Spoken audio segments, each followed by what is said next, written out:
I would like to introduce our board of directors. Tonight we have Madeline DeMaitonon, Tasha Woods, Kathy Day, and I'm Mike Rowley. We do not have Cindy Coe here tonight. I thought she might be on Zoom. We're also joined by our superintendent, Troy Turno, our assistant superintendent of student learning, Jennifer Kuntz, executive director of finance and operations, Kim Snyder.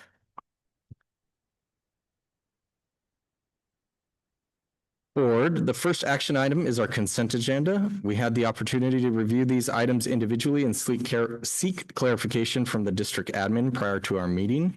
I would entertain a motion. I move that we approve the consent agenda.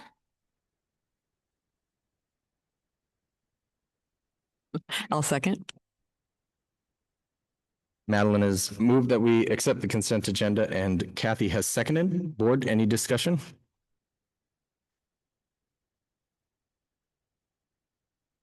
I'll go ahead and call a vote. All those in favor? Aye. Aye. Any opposed? All right, consent agenda has been passed. And board, that takes us into administration. And first up is a teaching and learning update.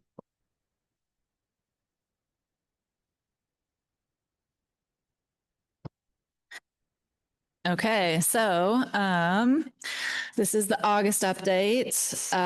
The sort of themes of August is just getting ready for school to start. So there's a lot of professional learning happening and a lot of setting up the stage for the work for the year.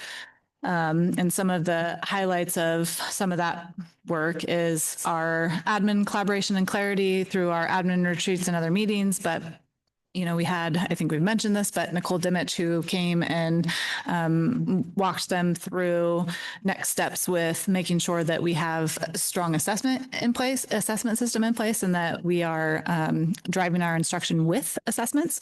And then Ken Williams, and really driving home the idea of looking at the impact, changing sort of the thought of student data to adult impact. What is the adult impact data?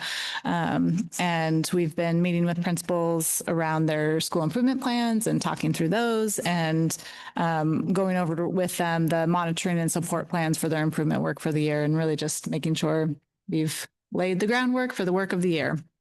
We've also had in August our induction days. So we had a really great group of new teachers. Since then, we've hired a couple more, but they were a really lively bunch this year. Not every year does it happen that way. Some years they're a little glazed over during those induction days, but they were really engaged and asking lots of great questions. So good group of new teachers. And then we had our first 2 professional learning days Monday and yesterday. So we just finished those up, which is what I'm going to kind of look at tonight. But across all of those meetings and collaboration times and structures, there's some repeated themes popping up for us, really centering students, measuring impact of adults, using data, qualitative and quantitative, to drive continuous improvement, and having high expectations and high levels of support. And that goes for students and for staff.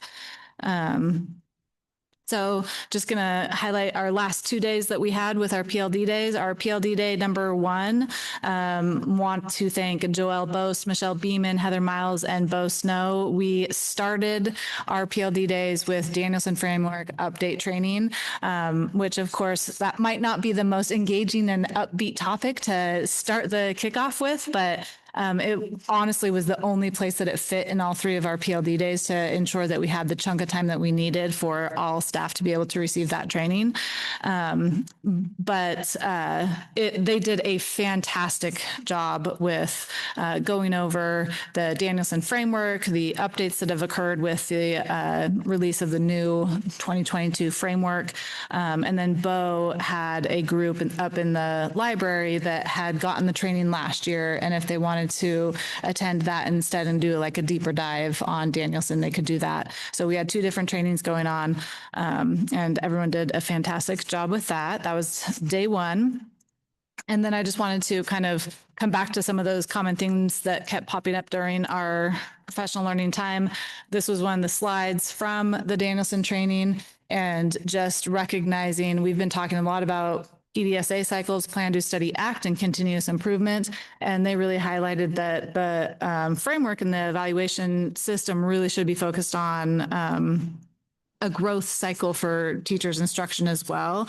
So you can see how that cycle there, that's a Danielson growth focused observation cycle, is the same as a PLC cycle, which, we've been talking a lot about. So the idea that we plan to do something, we do it, we analyze how it worked out, and then we make decisions about what to do in response to what that data is telling us with how it worked out. So they highlighted that in the Danielson training. And then also just pulled out the pieces of the Danielson training that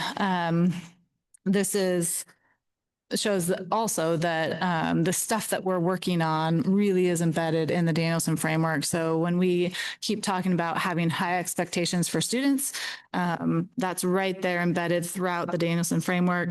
Having a student assumption of responsibility, student ownership over an agency with their work, attention to individual students, like really gathering data on what's happening and individually responding, cultural competence. So all of these pieces that Danielson calls out as sort of central to their framework are also the things that we are working on in our system. So PLD day number 2, we had Troy do his welcome back on day number 2. And that was fantastic. He covered the sharing of priorities and the strategic plan and got staff moving with that. And a lot of good feedback from that. After Troy did his welcome back, we had Shelley Moore come do a keynote address. And she is an expert on inclusion and belonging. And so then she did a keynote with everybody, and then she did an 1.5-hour session each with P5 and then 612 so that she could target her message a little bit more specifically to actual strategies and tactics and classroom practices that work for those different grade bands. And so she covered inclusion and belonging, centering student need and identity, removing barriers, and this is one of the things that I picked from her presentation and that really highlights something that she hit home, which is when a flower doesn't bloom, you fix the environment in which it grows, not the flower. So she's very big on understanding a student's strengths, their needs, their identity, what they're bringing to their learning, and then having the adults in the system respond to those and provide the things that are going to help that child thrive. And then she did, I'm just also highlighting this because this was such a small tweak, but I loved her emphasis on the MTSS triangle, which you guys are familiar with, and the ideas of tiered supports. Oftentimes we hear tier 1, all students receive tier 1 instruction. Some students receive tier 2 supports, and then it's more individualized for tier 3. But those simple twists that she used, it's not just about all students get tier 1. It's tier 1 is about what do all students need. So then it really shifts that thinking to what are the instructional strategies and things that work for students at that age level in that content area, whatever it is.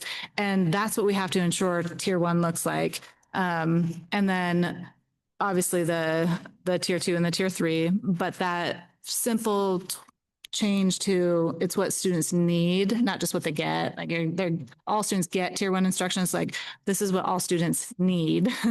And that should be your tier 1. So that shift I really appreciated and I think resonated with people. And then on the other side of it, another unique thing that she called out and really emphasized was that all of those supports that would be considered tier 2 or tier 3 supports should be taught to all children, and that they get to decide when and how they access them. And that might change day to day or content to content or year to year. But that this is not something that gets taught to a small group of students so that they need it. These are access to supports, whether those are SEL supports or academic supports, that students are then empowered to know for their own learning when they access it. And even with those tier 2 supports, that flexibility of allowing kids to choose within the learning, when they need to access some of those supports. So I thought those two kind of twists on the MTSS triangle were something that she really, in lots of beautiful ways in her own way with all the metaphors and making people laugh. She brought home and really resonated with people. And then in addition to Shelley Moore on PLD day number 2, we also had Paige from Common Goodness Project come. So she was able to work for an hour and 45 minutes with our P5 staff and 2.5 hours with our 612 staff. And she covered healthy youth survey data. I mean, her whole thing is ensuring that we're creating supportive learning environments for LGBTQ students. But she did that through kind of looking at actual data. What is the data telling us about these students, and then moving to gender inclusive school laws and the research behind why those laws are in place. And then strategies for preventing and interrupting bullying, which was really powerful because a lot of it was just giving people the information and even practicing at table groups. Like, if you hear this, what are some simple things you could say to interrupt it? So that also was a really fantastic session. Some of the feedback from staff, we sent out a very short survey afterwards, and I sent it at the end of the day yesterday after their day was over. And we don't have a PLD day today, so teachers are not at work today. But we had, I think, 94 or 95 people fill it out since then. So this is representative of a good chunk of our staff. And this was for the time with Paige, please rate the usefulness to you and your work.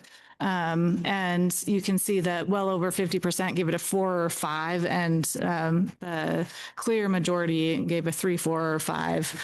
And so there was a lot of comments about thankfulness for bringing her and starting that conversation and providing some tools and information. And then this is the feedback from staff, those same 94, I think, people that had responded for the time with Shelley Moore. Like I said, she was a huge hit. I don't know that I've ever seen this kind of feedback for a mixed group like that of preschool teachers up through, teachers of seniors in high school, that all find a presentation like that to be, a 4 or mostly a 5. 85% said it was a 5 in usefulness to them or their work. So I think we are really thinking about how we can capitalize on some of that energy and excitement around some of the stuff that she was bringing. And that's what I have to share.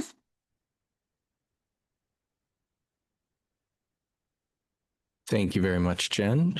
Board, any questions or? I was hoping that we could get some ideas of what kind of feedback that you got regarding the strategic plan.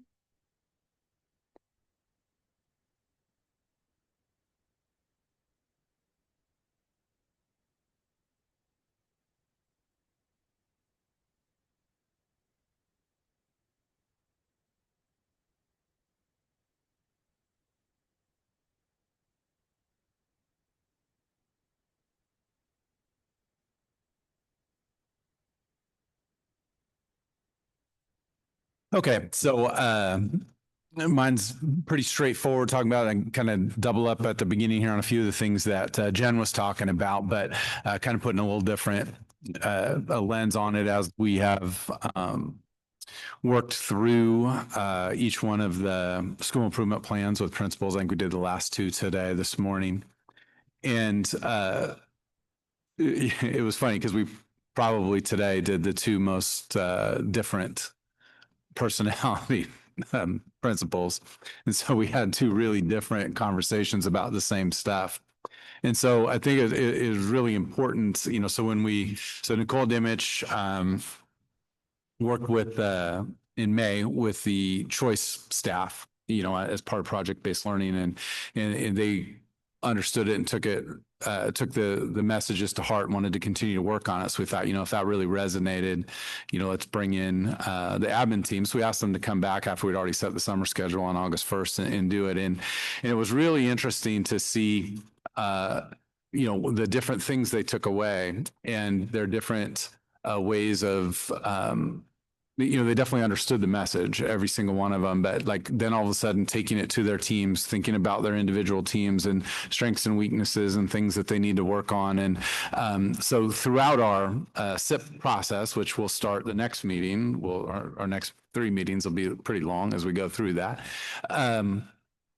you'll get to see that some of that stuff sort of come out as we've standardized the SIP process even further from last year.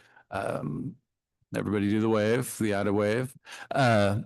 And really implementing it in those goals within the strategic plan. And so have been really happy that that has landed. That's something we're going to have to continue to keep talking with them about and develop common understanding. But you can start to see that come through and the discussions and how they are seeing assessment and how important it is. And so that's been really great. And then as Jim pointed out, we did in the middle of August, we did our admin retreat, and we had Ken Williams with us on the 13th for the morning, and he actually stayed, I don't know, an hour and a half past his time, just wanting to talk with people and answering questions and things. And it was great. Been 14 years since we brought him to SELA, and we had a picture and Shane Backlund came because I invited him since we'd done this a while back. And so we got a picture of he and I with Ken, have the one from 14 years ago and then the one from a few weeks ago. And so it was really good to catch up with him, and he's really focused and changed his message to really meet what he sees the biggest issues in education are, and it really involves leadership.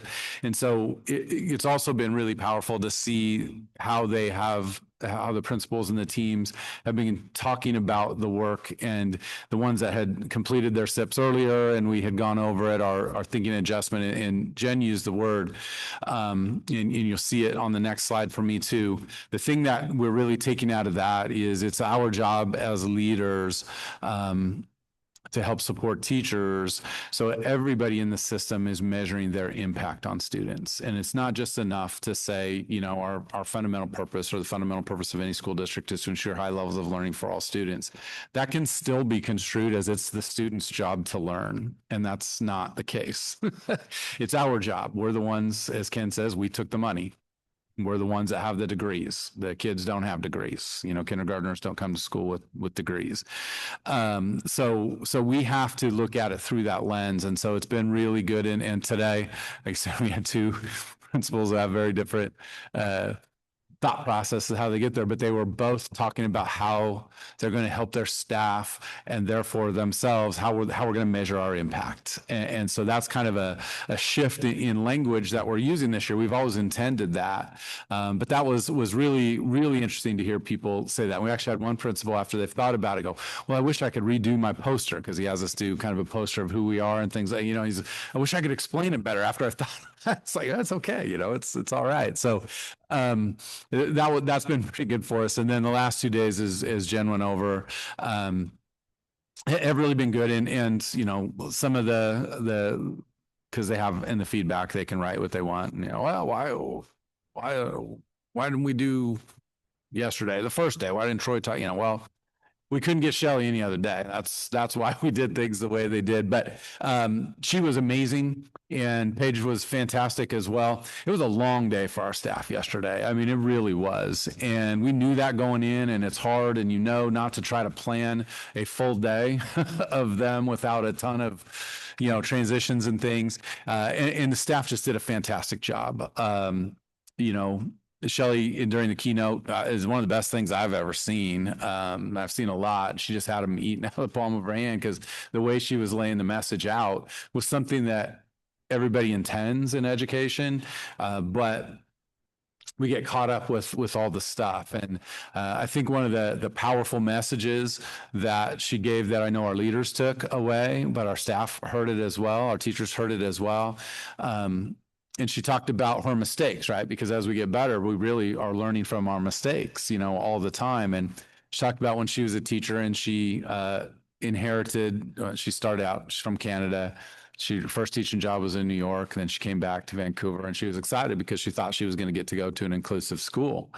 And she got there because they marketed how inclusive they were and this or that. And she said, yeah, I had an inclusive wing. I didn't know it. they locked the doors. We couldn't get out, you know? And so she's telling this story and she said, well, then I got mad. And she has this great stories about the Olympics in 2010 in Vancouver. And basically because they were locked up in the wing and no one cared, they just did Olympics for, you know, a month. And so just incredible stories and pictures of that. And she said, so she finally really got frustrated after a few years and went in and said, you know, I started to yell at my principal about why we're not doing this or that. And he says, well, who are you talking to? She says, well, my kids are in these classes and I yell at these teachers and they don't pay attention to me and da da da. He goes, well, you're talking to the wrong teachers. How can I be talking to the wrong teachers? Those are, you know, because she said, I just opened the doors and said, here we come. So now I'm sending my kids in my wing to your classes like they should be. And he said, well, you know, those aren't the right teachers. And so he gave her names and finally she realized he was given the names of the ML teacher, of, you know, of all the other teachers that were, you know, specialists and had some isolation and other types of special ed teachers. And so finally they started talking, they all had the same issues. And so when they started working together, then they could go talk about it and get the staff together and then talked about thinking about it like a bus. You're driving the bus and what are you doing when a teacher doesn't want to do, when your colleagues doesn't want to implement inclusion for your students? Well, I'm chasing them down the hallway. He goes, well, how many of you converted by chasing them? And the answer, of course, is none. And so he said, you got to think about it. You're driving the bus and your job as a bus driver, it's a routine. It's a route. You're going to stop at that route. You're going to go to that route. And if someone gets on the bus, great, you're going to pick them up and go. And if no one gets on the bus, you're going to go and you're going to keep doing your thing. You're going to make sure everybody gets out of the way or you'll run them over, but like they're in the bus. And that really was something that resonated with a lot of people because everybody comes around to different things at different times. And if you keep making the stops, if you keep running around, more and more people are eventually going to get on the bus. And so she talked about how that was a real pivotal moment for her in her work. And I know that resonated with a lot of our leaders because, you know, one of the messages from Ken was don't chase buy-in because you never get there. You don't chase it. You don't wait for it. You set the standard. If we say all kids are going to reach this, then that's just where you go to and you behave your way into belief, right? But these are the behaviors. And so, you know, it's just a different take on that. And so, but it was presented in such a way that it helped our staff understand that, hey, it's okay that I might not have got this the first time. If I just keep getting started and getting going, and we all received a lot of way more than normal emails from staff. They ended at 3:30. I got one at 3:33 yesterday. You're just thinking, and this is from someone who has an awful lot of opinions about how things should go, and they were just very excited. And so my takeaways, I get frustrated because it feels like I have to bite off the biggest chunk the whole time. So I can take it step by step, by just get started and get going. And so it was real powerful days. You know, Paige did a phenomenal job with very, you know, for some people, very challenging discussions because it really gets to people's feelings and beliefs. And but that was positive, and that was hard because it was in the afternoon. We did something we haven't done before, and now we got to figure out how to. We're probably going to want to utilize it and maybe do it better. So because we figured all these transitions were going to be really difficult on people, so we used the auxiliary gym at Morgan and had Paige present in there. So we worked the groups. Now we need a bigger screen. It's about half the size of that one. So we're going to need to invest in a bigger screen for that. The sound system worked great. It's the first time they'd ever used it in the auxiliary gym since Morgan was remodeled. And once we got it fired up, it worked great. We unfortunately had them sitting on those round cafeteria tables with tiny little seats. So that was really hard on them. Acknowledge that. And so we need to find a way to have some better seating as we go through this. But in all, it worked pretty well and it made our stuff more efficient. But the staff did a fantastic job. They were energized by the message, but it was a long day for them. I mean, it really was. We had a lot to fit in, and they had, as Jen said the day before, had to complete the Danielson training, which was a significant amount of time. So we couldn't be happier with the way that our staff has come back and their attitudes and their approach and how they handled things. We're really happy with the last few days, and a big thanks to Jen and her team for organizing all of that. And Lori Gilling had to just stick on. I mean, Shelley is like, she's busy. She's all over the world. And so to get her to be able to come, now everybody wants to bring her back. We're like, oosh, I don't understand how expensive she is. And the funds that were used are the ones that are probably going away next year. So from the Fed. So, but we'll keep trying to figure out how to make it work. Another interesting thing that's been going on, actually started in July, and we made some progress in August, is Jen kind of helped us get organized, and we've been working with the Central Education Department with Jenny Deshane, and we've been having some meetings and just trying to figure out what types of new partnerships we can create and how we can strengthen our current partnerships, or what's working and what's not working. And so our first meeting was really interesting. We had a lot to say, but really we're just looking at each other like, what, like, it's just so different. So we both had some time to think. They went and did some really good work for us to get together and get data for all of their different programs and classes and the number of people that they have, because they recognize that we are their greatest provider of practicum and student teaching opportunities. And so they're really looking for ways that, pays back to us. And so we kind of ended up settling on an idea. I think we're planning on starting it in late October or November. So we're going to have another couple of meetings to work on it. But, we were just talking things back and forth. And I think one of the things that, and Jen mentioned it in the work that we're doing, and Shelley was talking about it, and whatnot, is we are not doing a great job in education, either when they first come into the K-12 system, or whether they've been in it a long time, or within student teaching and things. What's really important, what every school needs, are teachers that can come in and identify the skills, like independent skills, when a student's struggling, and how do we work on that skill so they don't fall further behind? Because when they usually fall behind in one skill and we really don't know how to fix it, that often is going to lead to them struggling, and they're going to not be paying attention. They're going to miss some other skills. And so just that ability, because we try to use paras a lot to do that, but they're also not trained. But if our teachers really had an expertise in that, it goes back to a little bit of the work with Nicole Dimich. So we talked about, we would probably hire someone on the spot in an interview if they said, well, I have experience, working with small groups, identifying, here's the essential outcome, here's 2 or 3 skills kids were missing. I did a quick intervention with them, tested them, used it formatively, and got it back. We'd be like, you're in, And so we're going to try to put together a small pilot group with some of their pre-student teaching, and have them embed them with 1 or 2 of our teams, and have them all work together and learn. And so you've got more heads working on it. Our teachers don't have to bear the brunt of, we can have them come and work in some of the intervention periods, but just share the data back and forth. So we're trying to develop a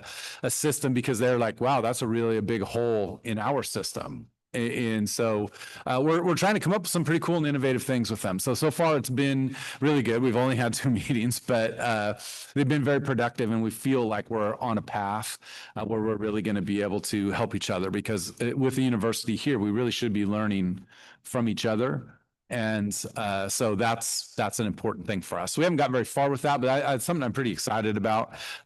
Just one more thing Jen's heading up, but it's very, we're looking forward to that. Really looking forward to that.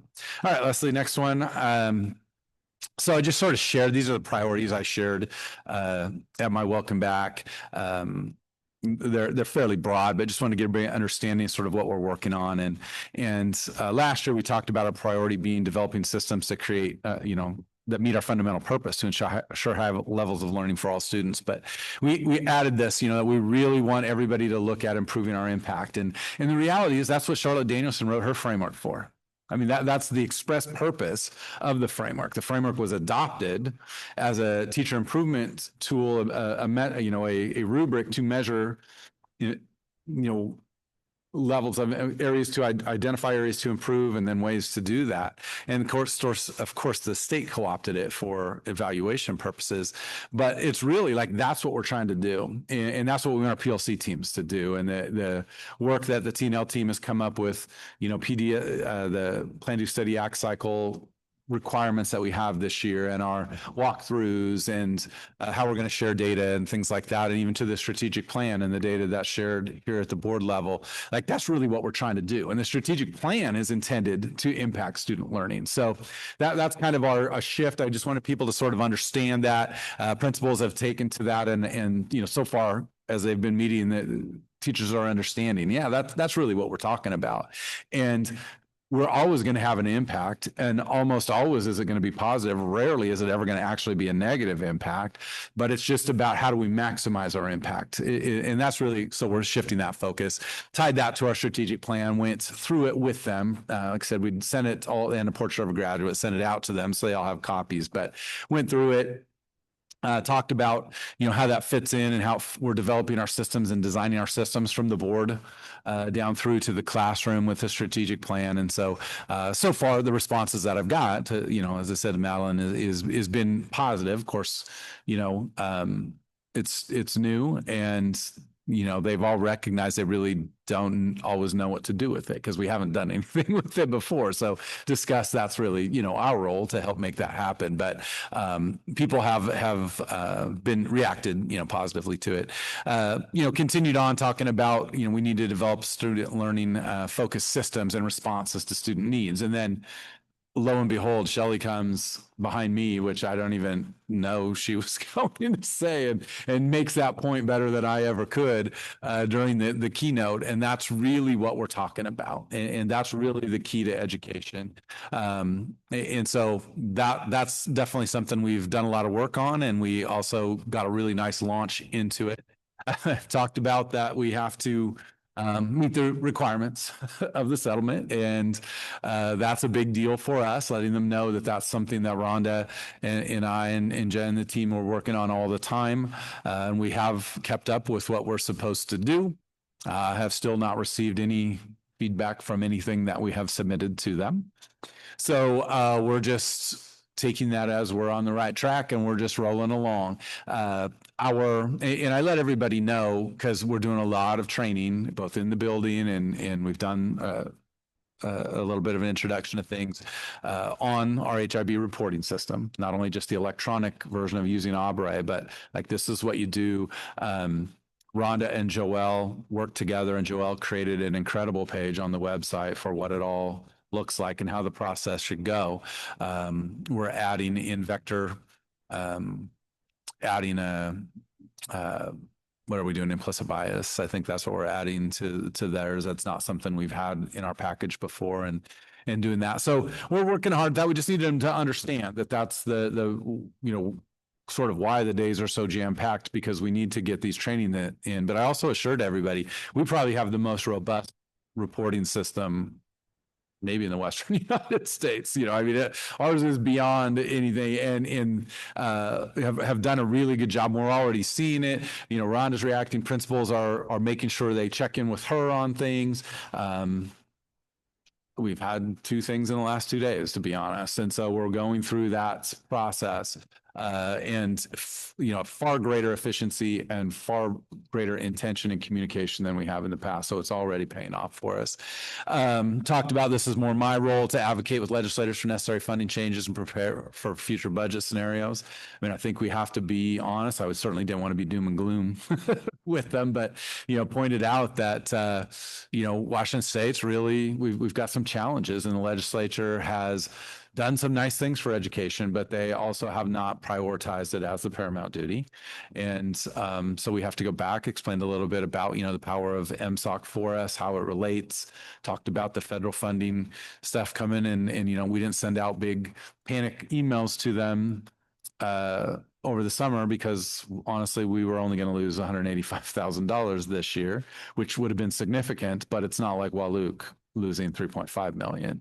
And so, but we talked about with those cuts likely not being reappropriated in the next federal budget, or at least cut, that will have an impact on us. And then, of course, that led to the last one that probably no bigger priority for all of us is to pass the EPO levy in February, because then it will be really hard to put a sunny face on things next year when I have a microphone in front of everybody. So, so we just kind of went through with that and just kind of laid, talked about a lot of our cultural things and applied it to the strategic plan and what we're doing. And then, like I said, Shelley just backed it all up, which we weren't exactly sure what Shelley was going to do, because she's kind of all over the place by her own admission. And so just pigeonholing her on like, what is this going to be? Because really, honestly, we thought the way it was going, it looked like it was going to be kind of a UDL overview, and then more specific. And wasn't going to probably work great. And so we decided not. We just had the classified staff in for my thing, because they make them sit through UDL, but it turns out it would have been phenomenal if we had them there. So, but it was really good and well received. Okay, Leslie, thanks. All right, so then next week we have a final PLD day. That's all in the buildings on Tuesday, and we get rolling on Wednesday. The horse trailers will be out of town and the buses will be rolling. And then we have a really great thing that's coming to Ellensburg, but it's also going to challenge us. And the Rotaries across the town are bringing the Wall That Heals, which is the traveling Vietnam veterans memorial.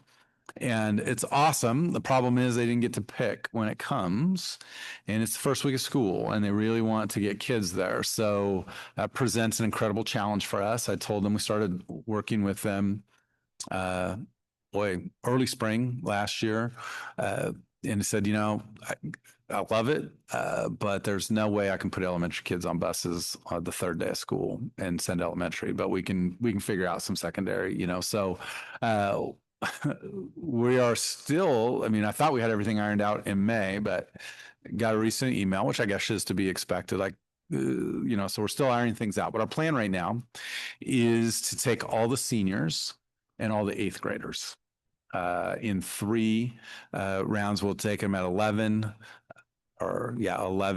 12 a.m. We should be able to get everybody through. And we also might have some going at noon and about 45-minute tours. And so we work with transportation. I need to try to finalize this tomorrow. But then Haley came in and really wanted to take all of the choice so they could help make one of their projects around that. So I asked, because then truthfully, no one's on the meeting. Got to have this stuff by May 9th or May 10th. So I send them what our schedule is. Oh yeah, this is great. And then they emailed me about 3 weeks ago. Hey, when are you guys coming? I'm like, oof. So remember, we're doing this. Oh, we don't remember that. So we're doing that. And they said, well, we could do a 10 too. And I said, all right, can you do a 10 a.m.? Because then we could get, if I can work it out with Carol, then we can get all the choice kids there and they can do a project off of it. So I haven't heard, so I reached back out today. So we need to try to finalize things, but we're doing everything we can to get as many of our students there as we can. It's going to be a challenge for anybody on the third day of school, but the high school team's very excited and committed, and Michelle and her team very excited and committed to we'll get as many as we can. We also be a little bit dependent on how many actual seniors and 8th graders we have showing up. So working really hard on that. And I think it's a great thing that it's being brought to our community.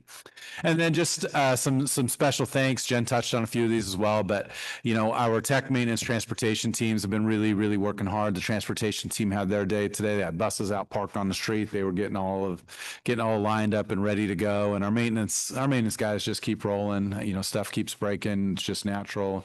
They just keep going. The weeds in the grass keeps growing, and they're just on it every day. They take such pride in it. They're really getting ready to go. I told the story yesterday, walking when we were doing the admin academy. Every time I walked down the hall to go to the bathroom at Morgan, the floors were such great shape. I kept sticking on them, and I'm like, God, I'm going to fall down here. And what's the story there? Superintendent has a L&I claim because he fell in the hall because his feet stuck because the floors were so nice. So they've just been really doing a great job, and our tech team has a monumental, every summer, and they had some really great interns this year. Mike was so happy with our high school students that served as interns with the tech team. And so really, really good summer for them. On Monday, prior to the Danielson training, our first PLD day, the Ellensburg School District Education Foundation, and then Mike McCloskey got Kiwanis to help out, did a pancake breakfast for all our teachers before as they were coming in. We had a lot of people show up, which was great. We didn't have great attendance at the tailgate party last year, so they want to continue to support staff, and so it was really good, and people were real appreciative. And then our nutrition services did our grab and go breakfast before yesterday's PLD day, and leave it up to Alexandra. She's always going to come up with the best stuff. The apples were a hit. Like, I don't know which orchard she got them from or whatever, but they were local, and everybody's walking around with the apple, and I just kept hearing how great the apples were. So they always do a great job. And I already said it, but our teaching and learning team, Jen, Rhonda, Lori Gilling, Shannon Panatoni, Julie Hamilton, just have put a lot of time and effort in over the summer to make this all of our things get going. And I mean, truthfully, it's really for me, who's been around a long time now and been through lots of different openings from teaching to as an administrator. Really, this was definitely some of the best, August days that I've seen, and finding the right stuff at the right time, which is always a challenge. So they just did a fantastic job. And then I just want to shout out too, as Jen did, special thank you to Michelle Beeman, Heather Miles, Joelle Bost, and Bo for taking on the Danielson and eval training. They were all excited, and then it got a day or two before, and boy, they were all of a sudden start getting nervous. And so I was like, yeah, now I know you're standing up in front of everybody. I'm like, yeah, it's different than standing up in front of a kid, classroom of kids too. And so they worked really hard at it to make it engaging, and to involve people. And so it was great. One of our new teachers actually caught me on the way in when he realized what was going on in between breakfast. And he just said, this is the third district I've worked in, and I've never been in a district that trusted some teachers to do something like this. And I'm like, well, there are ones that wanted to take it on and are experts. And so we're happy to give them that opportunity and that change, because it certainly came off a lot better. They were talking to each other in their own language, and so it was really good. And Bo had a large, everybody that went through it last year went up and did a deeper dive and really dove into the rubrics and what it means for them. So really, really impressed with all of our teams and getting everything ready for the summer. And so Wednesday's coming. And the buses will be running, and we will be open, and we're looking forward to it. We've got a real good start to this year. So any questions? Doesn't look like there's any questions tonight. So Troy and Jen, thank you for the updates.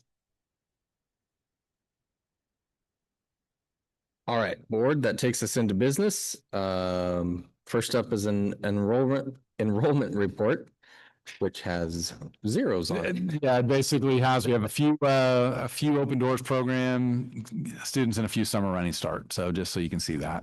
So I have no insight into any of those numbers either. I was going to say, do we have any insight on registration towards our projected numbers for the budget?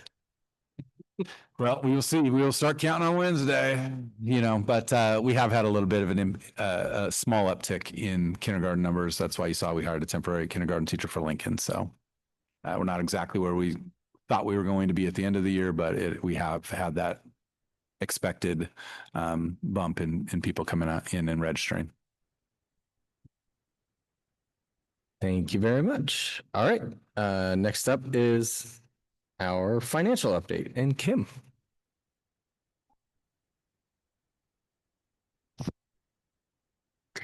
Which, of course, when I hear enrollments going up, that makes me smile.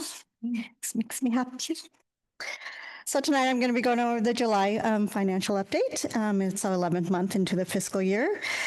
General fund, all funds are on target with no discrepancy from Kittitas County Treasurer. The general fund revenue comes in at, sorry, I'm having a hard time reading this. at 89.34%, and expenditures come in at 84%.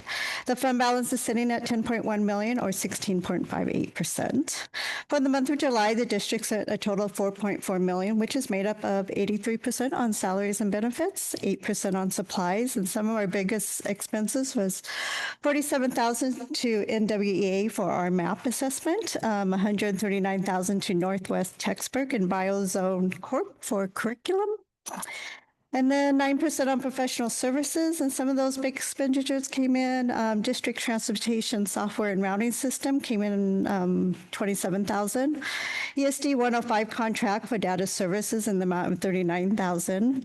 59,000 to the city of Ellensburg for utilities. 20,000 to Lazy F Ranch for fifth grade camp, and 20,000 to the state auditor's office. And then just a small amount on travel and capital that comes in at 11,000. Capital project funds revenue sits at 120.54%, and expenditures are at 39.07%. We have not transferred our levy tech money yet, and we will be doing that here in August. The summer capital projects are being completed as we speak. And in the August report, you will see the transfer from capital project, just as I mentioned. The top expenditure in July for capital project fund is our 570,000 for the asphalt project that I mentioned last time. Debt service fund revenue sits at 99.27%, and expenditures are at 88.87%, and there were no new expenses in July. ASB fund revenue sits at 68.19%, and expenditures are at 57.24%. Expenditures for July was approximately 30,000. This is kind of made up of middle school sport uniforms, EHS football jerseys, soccer camera, and 11,000 for transportation costs for the 6th through 8th grade field trip that they took in the spring.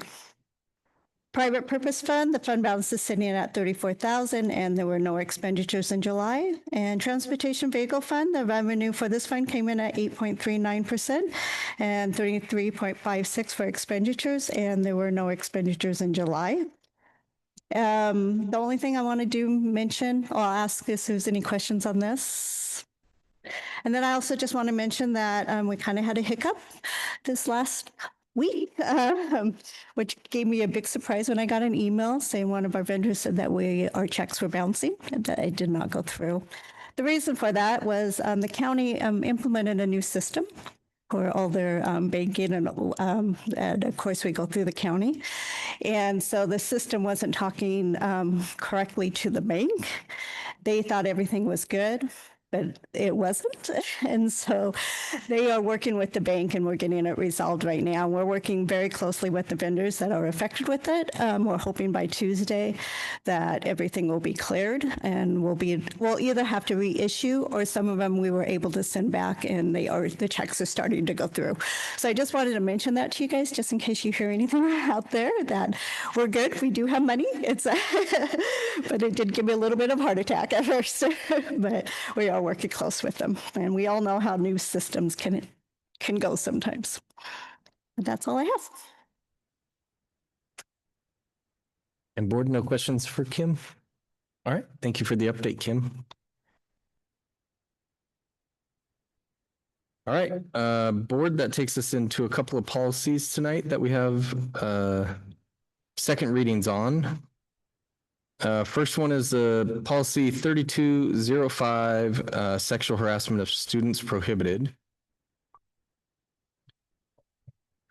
Right. So this is our second reading. Remember from a few weeks ago, this is one of our policies that we had was obviously under DOJ review. DOJ was not always happy with the model policy. And so we submitted it to our legal counsel, and they wrote the policy for us, keeping the framework of the model policy, because there's nothing wrong with it, but what DOJ wanted was expanded. So this is written, if you remember, by our attorneys to meet the standards that the DOJ wanted in our policy. Nothing has changed. There's no law thing. It's just expanded a little bit, explains, it brings a little bit of the procedure stuff that we just had in procedure into the policy, which is really what DOJ wanted. And this policy has been submitted to DOJ back on August 1st as well.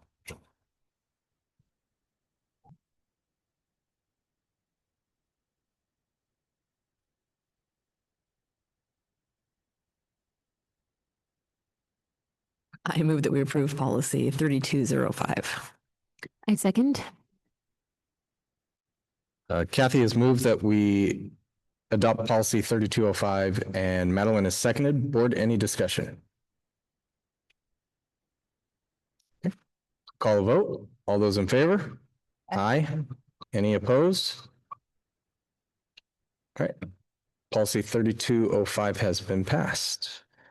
Next one up is policy 3210, non-discrimination.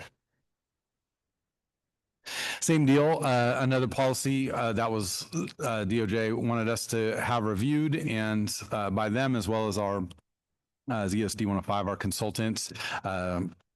This one was probably a bigger rewrite by our legal counsel in that the model policy is actually quite short from WASDA, and with almost all of it contained in procedure. And so this is just an expanded policy of non-discrimination that brings a lot of what had been, they're still in our procedures, but it brings that language into the policy, expands on it, just clarifies it. It's really just making it more clear by bringing more definition into it and bringing more language from the procedure into it, but no changes to really how we conduct our business or the meaning of the policy at all, just expanding it.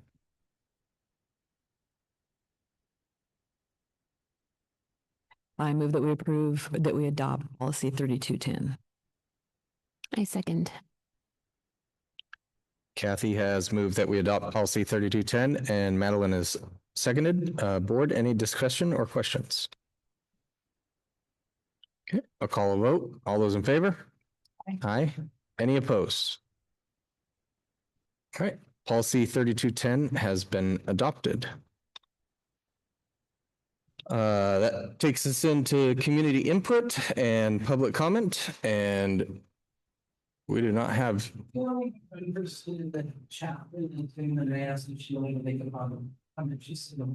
Okay. So since you reached out, thank you, Leslie. And nobody here, I will go ahead and move forward with no public comment tonight. And that takes us into new business. And I think if we have a busy study session coming up, Troy, with the SIP plans.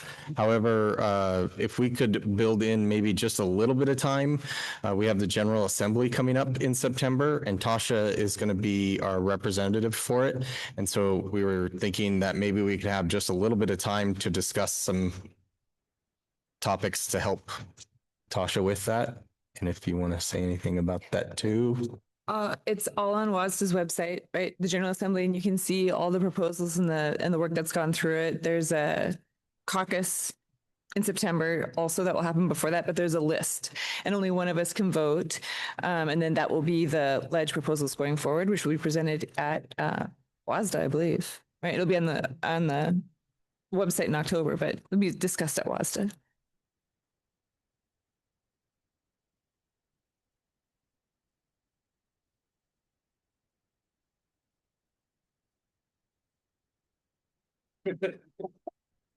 Troy, on the new SIP plans that they're going to have,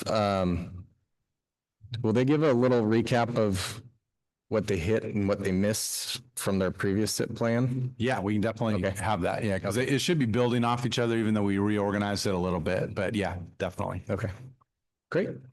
Board, is there any other new business we'd like to discuss?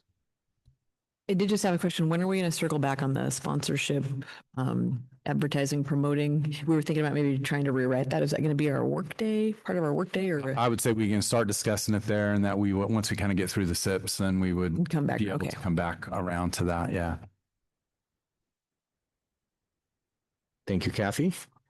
Any other new business, board? Troy, that takes us into our meeting closing. Troy, do we have an executive session? No executive session.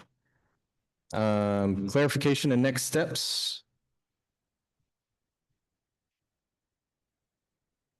Okay. Board calendar. I was checking with Leslie and it sounds like there's just about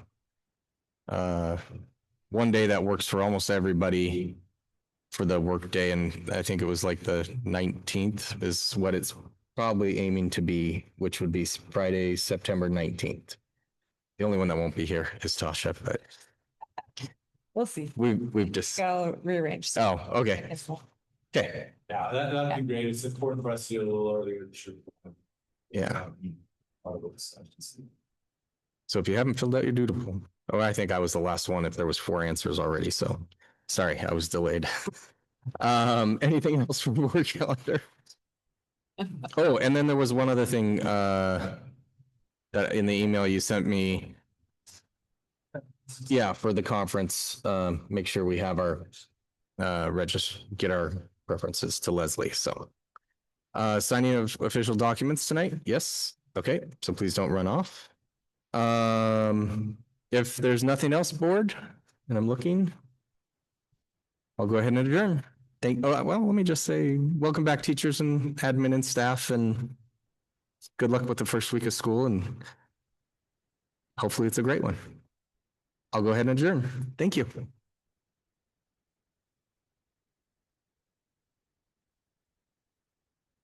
Are you going to be at WASDA?